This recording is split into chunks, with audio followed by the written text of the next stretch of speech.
So ఎవరిలో అయితే సెక్షువల్గా ఈ న్యూరోజెనిక్ ఈడీ ఉంటుందో అటువంటి వాళ్ళలో సెక్షువల్గా ఎటువంటి సమస్యలు ఎదుర్కొంటారు అండ్ వాళ్ళకు కనపడే లక్షణాలు ఏమిటి అండ్ ఆ న్యూరోజెనిక్ ఈడీకి గల కారణాలు ఏమిటి అనేది ఈ వీడియోలో నేను డీటెయిల్గా చెప్తాను. నా పేరు doctor Kranti Kumar Reddy, consultant andrologist, జేఆండ్రాలజీ and men's health. Neurogenic ED అనంటే పెన్నిస్కి సంబంధించిన నరాలు ఉంటాయి, నర్వ్స్ ఉంటాయి. ఈ నర్వ్స్లో ప్రాబ్లం ఉండటం వల్ల వచ్చే ఎరెక్టైల్ డిస్ఫంక్షన్ని న్యూరోజెనిక్ ఈడీ అంటారు.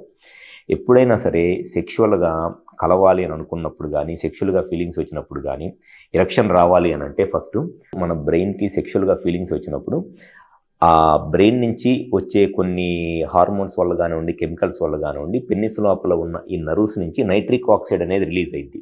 ఈ నైట్రిక్ ఆక్సైడ్ రిలీజ్ అవటం వల్ల ఈ నైట్రిక్ ఆక్సైడ్ పెన్నిస్కి బ్లడ్ సప్లైని పెంచింది. ఈ బ్లడ్ సప్లై పెరగటం వల్ల పెన్నిస్ లోపలికి బ్లడ్ ఎక్కువ వచ్చి అక్కడ ఉన్న మజిల్ స్ట్రెచ్ అయ్యి ఎరెక్షన్ వస్తుంది. ఇది నార్మల్ ఎరెక్షన్ మెకానిజము.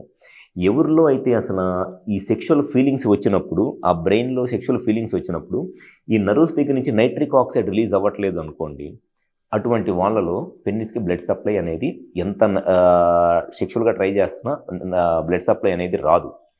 సో దానివల్ల ఎరెక్షన్ ప్రాబ్లం వచ్చింది. సో ఈ న్యూరోజెనిక్ ఈడీలో ఉండే ఒక కామన్ లక్షణం ఏంటి అని అంటే సెక్షువల్గా ఎంత స్టిమ్యులేట్ చేసుకున్నా జస్ట్ పెన్నిస్ సైజు కూడా అసలు కొంచెం కూడా పెన్నిస్ సైజు కూడా పెరగదు. స్టిఫ్నెస్ రాకపోవడం తర్వాత తీసేసేయండి, అట్లీస్ట్ పెన్నిస్ సైజు కూడా పెరగదు అనమాట. జస్ట్ ఎట్లా ఉందో పెన్నిస్ అంతే ఉంటుంది.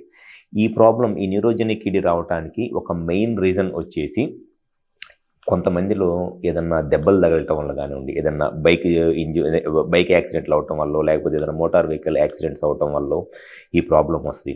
కొంతమందికి బై బర్తే ఆ పెన్నిస్కి సంబంధించిన నర్వ్స్లో ప్రాబ్లం ఉంటుంది. అండ్ కొంతమందికి డయాబెటీస్ వల్ల కానివ్వండి, హైపర్ టెన్షన్ వల్ల కానివ్వండి ఈ నర్వ్స్ అనేది డ్యామేజ్ అయిపోతాయి. సో అండ్ కొంతమందికి కొన్ని సర్జరీస్ చేయించుకోవటం వల్ల కూడా ఈ నర్వ్స్ అనేది డ్యామేజ్ అయిపోతాయి అనమాట. కొన్ని అబ్డామినల్ సర్జరీస్ చేయించుకోవటం వల్ల కూడా ఈ నర్వ్స్ డ్యామేజ్ అయిపోతాయి.